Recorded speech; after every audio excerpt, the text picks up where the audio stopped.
इमरान खान ने सदर आरिफ अलवी से मुल्क में आइन और कानून के इन्हिराफ की राह रोकने के लिए इक़दाम उठाने का मुतालबा कर दिया। खत में लिखा कि वज़ीर दाखिला ने बार बार जान से मारने की धमकियाँ दी।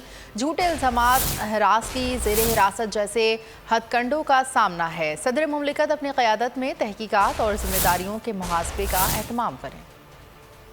जब जिसका जहां दिल चाहता है आइन से इन्हिराफ कर जाता है। रास्ता बंद करने के लिए अमली इक़दामात उठाए जाएं। इमरान खान ने सदर मुमलिकत आरिफ अलवी को खत लिख दिया। चेयरमैन PTI ने खुद पर हमले के जिम्मेदारों के मुहासबे का मुतालबा भी किया। साथ ही शहरियों के बुनियादी आइनी हुकूक के तहफ़्फ़ुज़ के एहतमाम पर जोर दिया। चेयरमैन तहरीक इंसाफ ने सदर को बताया कि वज़ीर दाखिला बार बार जान से मारने की धमकियाँ दे रहा है। शहबाज शरीफ और राना सनाउल्लाह की जानिब से मेरे कत्ल का मंसूबा बनाया गया। हकीकी आज़ादी मार्च के दौरान मंसूबे को अमली जामा पहनाने की कोशिश की गई। सदर मुमलिकत अपनी क़यादत में तहकीकात और जिम्मेदारों के मुहासबे का एहतमाम करें। इमरान खान ने मजीद लिखा, जब से तहरीक इंसाफ की हुकूमत को गिराया गया है, कौम मेरी हकीकी आज़ादी को पुकार कर खड़ी हो चुकी है। हमें झूठे इल्ज़ामात, हिरासगी, बिला जवाज़ गिरफ्तारियों, हत्ता के ज़ेर हिरासत तशद्दुद जैसे हथकंडों का सामना है।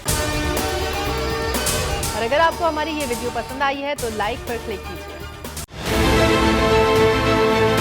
बहुत अच्छी कवरेज की है। ये मार्च की तो जबरदस्त कवरेज थी। बॉल की प्रॉब्लम सबसे बेस्ट थी।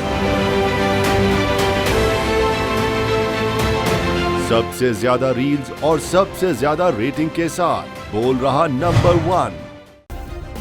सब्सक्राइब करें और बेल दबाएं ताकि कोई खबर रह न जाए।